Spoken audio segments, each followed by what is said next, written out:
नमस्कार विद्यार्थी मित्र हो. उच्च प्राथमिक शिष्यवृत्ती परीक्षा UPS इयत्ता 7वी एप्रिल 2026 रोजी झालेल्या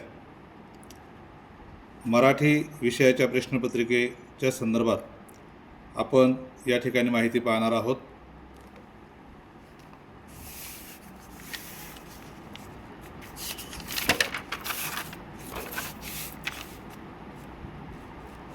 पहिला प्रश्न जो विचारलेला आहे, पुढीलपैकी सजातीय स्वरांची जोडी कोणती नाही?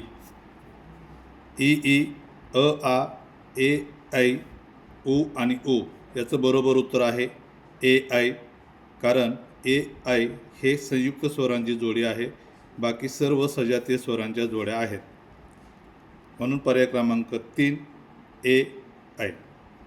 संधी नियमानुसार विसंगत जोड शब्द ओळखा. प्रश्न दुसरा, संधी नियमानुसार विसंगत जोड शब्द ओळखा. निष्फळ, षडानन, निष्कारण, दुष्कर.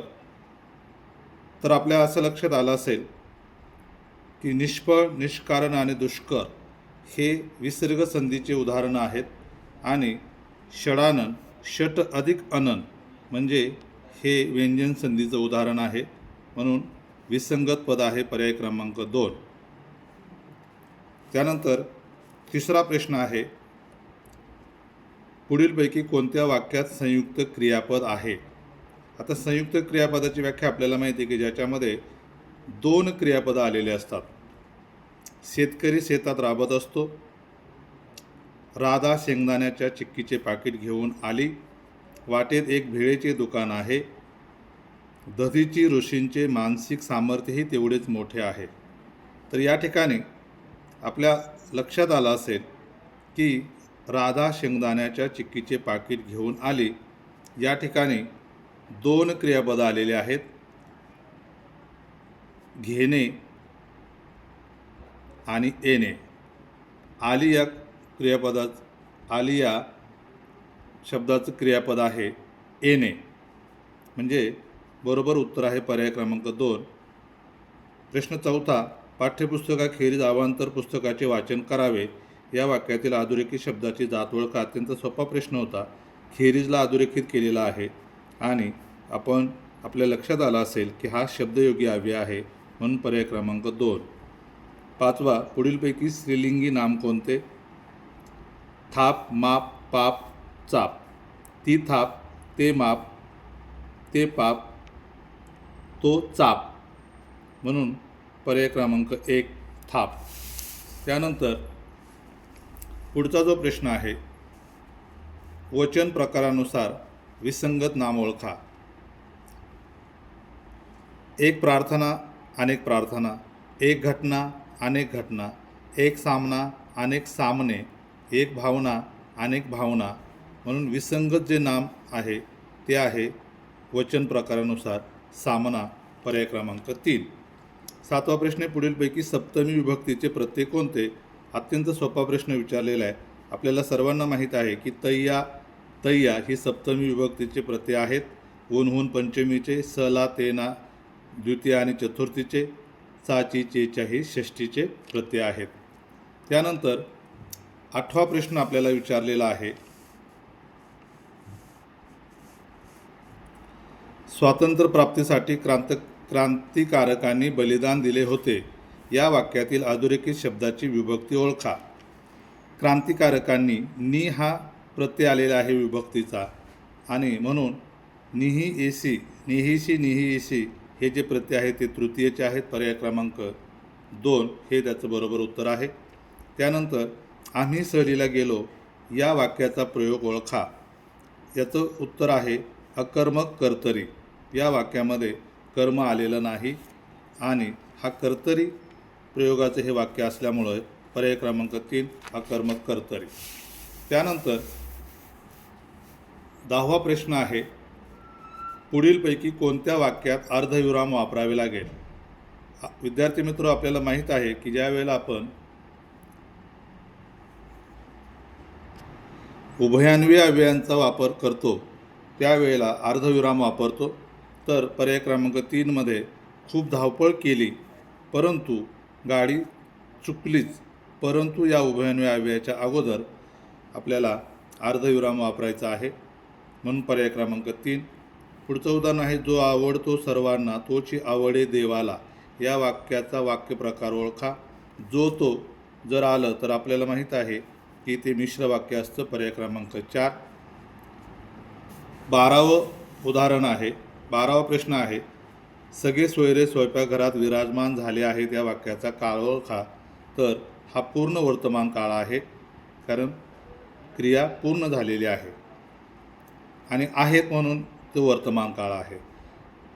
पर्याय क्रमांक 2 पूर्ण वर्तमान काळ. 13वा प्रश्न आहे, चिंतामण त्र्यंबक खानोलकर यांचे टोपण नाव कोणते? त्याचं पर्याय क्रमांक 1 हे बरोबर उत्तर आहे, आरती प्रभू. त्यानंतर आपल्याला पुढे कविता दिलेली आहे. उभे भोवती प्रासाद गगनभेदी, पथी लोकांची होय दाट गर्दी, प्रभादीपांची फुले अंतराळी, दौलतीची नित चालते दिवाळी, कोपऱ्याशी गुणगुणत अभंग, उभा केव्हाचा एक तो अपंग. भोवतीच्या अंधार जो निमाला, हृदय त्याच्या जणू जात आश्रयाला, जीभ झालेली ओरडून शोष, 4 दिवसांचा त्यातही उपास, नयन थिजले थरथरती हात पाय, रूप दैन्याचे उभे मूर्त काय, किव यावी पण तयाची कुणाला, जात उपहासुनी पसरल्या कराला, तोची येई कुणी परतुनी मजूर, बघुनी दीना त्या उधानून उर, मने राहीन दीन मी एक उपाशी, परी लाभू दे 2 घास याशी, खिसा ओतुनी तया ओंझळीत, चालू लागे तो दीनबंधू वाट. यावरती पहिला प्रश्न विचारलेला आहे, दीनबंधू कोणास म्हटले आहे? तर त्याचं उत्तर आहे, मजूर याला दीनबंधू म्हटलेलं आहे. अपंगाच्या आश्रयाला कोण जात आहे असे कवीला वाटते? तर त्याचं उत्तर आहे, अंधार. भोवतीचा अंधार जो निमाला, हृदय त्याच्या जणू जात असे. भोवतीचा अंधार जो निमाला, हृदय त्याच्या जणू जात असे, जात आश्रयाला, म्हणून पर्याय क्रमांक 4 अंधार. त्यानंतर पुढचा प्रश्न जो विचारलेला आहे आपल्याला, गरीब या शब्दाचा समानार्थी शब्द कवितेत कोणता आला आहे? तर पर्याय क्रमांक 1 दिन. त्यानंतर सुसंगत वाक्याचा परिच्छेद आपल्याला या ठिकाणी विचारलेला आहे. 17वा प्रश्न, 17 ते 19 सुसंगत वाक्यांचा परिच्छेद. 17वा प्रश्न, टिंबटिंब दिवस संपत आले होते. सारे टिंबटिंब, थोड्या दिवसांनी ऋतुराजाच्या आगमनाने निसर्गात टिंबटिंब निर्माण होईल. आता एक गोष्ट आपण सर्वांनी लक्षात घ्यायची आहे की ऋतुराज म्हणजे पावसाळा, आणि पावसाळ्याच्या अगोदरचे दिवस संपत आलेले आहेत, म्हणजेच उन्हाळ्याचे दिवस संपत आलेले आहेत. त्यानंतर सारे टिंबटिंब होते, शेतकरी सुकावले होते, वृक्ष निष्पर्ण झाले होते, उकाड्याने हैराण झाले होते, शेतकरी पेरणी करत होते. आता या ठिकाणी सारे शेतकरी सुखावले होते का? तर नाही, कारण अजून दिवस संपायचे होते, संपलेले नव्हते. वृक्ष निष्पन्न झाले होते का? सारे वृक्ष निष्पन्न झाले नव्हते. तर याचं उत्तर आहे, सारे उकाड्याने हैराण झाले होते. त्यानंतर थोड्याच दिवसांनी ऋतुराजाच्या आगमनाने निसर्गात टिंबटिंब निर्माण होईल. पर्याय आहे अभिरुची, तेजस्विता, चैतन्य आणि उदासीनता. तर याचं उत्तर आहे चैतन्य. चैतन्य म्हणजे आनंद. त्यानंतर 20वा प्रश्न आहे, पुढीलपैकी वेगळ्या अर्थाचा शब्द असलेला पर्याय निवडा. दिव्य, प्रचंड, भव्य आणि विशाल. तर या ठिकाणी आपल्या लक्षात येईल की प्रचंड म्हणजे मोठे, भव्य म्हणजे मोठे आणि विशाल म्हणजे सुद्धा मोठे. परंतु दिव्य हा भव्य आणि दिव्य यासाठी शब्द वापरला जातो. जोड शब्द आपण भव्य दिव्य असं म्हणतो, आणि दिव्य म्हणजे तेजस्वी असा त्याचा अर्थ आहे. म्हणून वेगळ्या अर्थाचा शब्द आहे दिव्य. पर्याय क्रमांक 1. पुढीलपैकी शुद्ध शब्द ओळखा. या ठिकाणी कीटक, कौतुक, भीषण. कीटकला दुसरी वेलांटी असणं गरजेचं आहे, कौतुकला तला पहिला उकार असणं गरजेचं आहे, भीषणला भला दुसरी वेलांटी असणं गरजेचं आहे. अर्थात पर्याय क्रमांक 4 हे आपलं बरोबर उत्तर आहे. त्यानंतर पुढचा प्रश्न आहे 22वा, अलंकारिक शब्द व त्याचा अर्थ यातील चुकीच्या अर्थाचा पर्याय निवडा. कोल्हेकुई क्षुद्र लोकांची बडबड बरोबर आहे. खुशाल चेंडू चैनखोर मनुष्य बरोबर आहे. पांढरा कावळा अतिशय शांत वृत्तीचा माणूस हा अर्थ चुकीचा आहे. आणि बादरायण संबंध म्हणजे वेळेत दाखवलेला संबंध, बळेच दाखवलेला संबंध हा सुद्धा बरोबर आहे. पांढरा कावळा हे निसर्गात न मिळणारी गोष्ट, दुर्मिळ गोष्ट या अर्थाचा तो अलंकारिक शब्द आहे, परंतु इथे अतिशय शांत वृत्तीचा असं म्हटलेलं आहे, म्हणून विसंगत चुकीचा अर्थ असणारा जो पर्याय आहे तो आहे पर्याय क्रमांक 3. त्यानंतर क्षुधाक्रांत या शब्दाचा योग्य अर्थ कोणता असं म्हटलेलं आहे. तर क्षुधा म्हणजे लहान आतडे, आणि लहान आतड्याचा संबंध आहे भुकेशी, आहाराशी, अन्नाशी, म्हणून त्याचा योग्य अर्थ आहे भुकेने व्याकुळ झालेला. त्यानंतर 24वा प्रश्न आहे अवसान गोळा होणे या वाक्प्रचाराचा योग्य अर्थ ओळखा. अवसान गोळा होणे म्हणजे सर्व शक्ती एकवटणे, म्हणून पर्याय क्रमांक 3. आता पोटात गोळा येणे असं आलं असतं तर त्याची खूप भीती वाटणे असं आलं असतं, परंतु इथे अवसान गोळा होणे म्हणजे सर्व शक्ती एकवटणे असा त्या वाक्प्रचाराचा अर्थ आहे, पर्याय क्रमांक 3.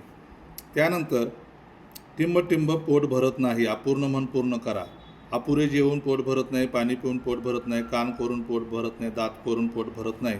तर ग्रामीण